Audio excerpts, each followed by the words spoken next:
ये नहीं, जब तक आप उस खूंटे को उखाड़ोगे नहीं तब तक आपको टिकट भी नहीं देंगे।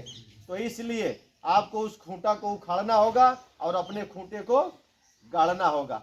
जिस तरह से बहुजन समाज पार्टी ने आई, अब बहुजन समाज पार्टी आकर के बहुजन समाज पार्टी के नेता कांसीराम और मायावती जी आकर के अपने लोगों को समझाया, तो वह सारे लोग उससे पहले कांग्रेसी थे, वह सारे वोटर कांग्रेस को वोट देते थे। लेकिन कांसीराम और मायावती जी ने उन लोगों को समझाया, तो ये बहुजन समाज पार्टी के लोगों ने कांग्रेस रूपी खूंटे को उखाड़ करके हाथी रूपी खूंटे को गाड़ दिए। तो वह 4 बार मुख्यमंत्री बनी कि नहीं बनी? उनका सम्मान बढ़ा कि नहीं बढ़ा? आज अम्बेडकर जी के प्रतिमा की एक अंगुली टूट जाती है तो रिपेयरिंग करने के लिए डीएम आते हैं, लेकिन चौहान समाज के लोगों का हाथ पैर टूट जाता है तो एक होमगार्ड से काम चलाया जाता है। ये हमारी ताकत है, ये उनकी ताकत है।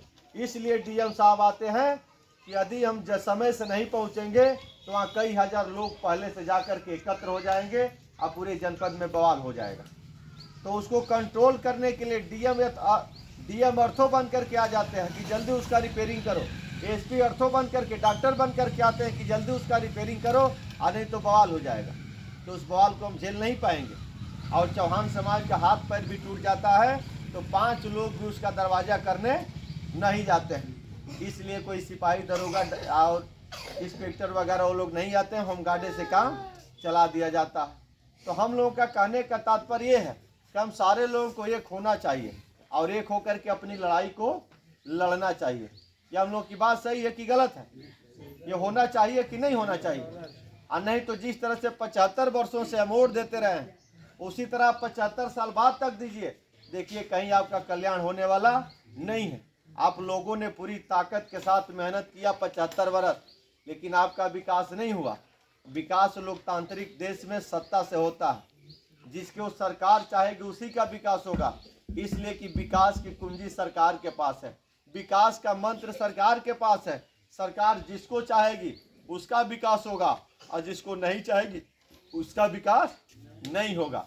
इसलिए हमें सरकार में जाना है, हमें सरकार में हिस्सा लेना चाहिए, हमें सरकार में जो है अपना शेयर है उसको लेना चाहिए।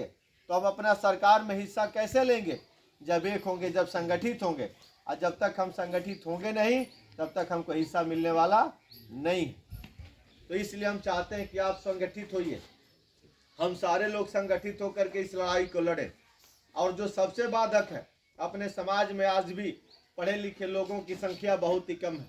आप जिस गांव में, इसी गांव का सर्वे करिए, आज भी अपने समाज में इसी गांव में 5% से ज़्यादा शिक्षित लोग नहीं मिलेंगे।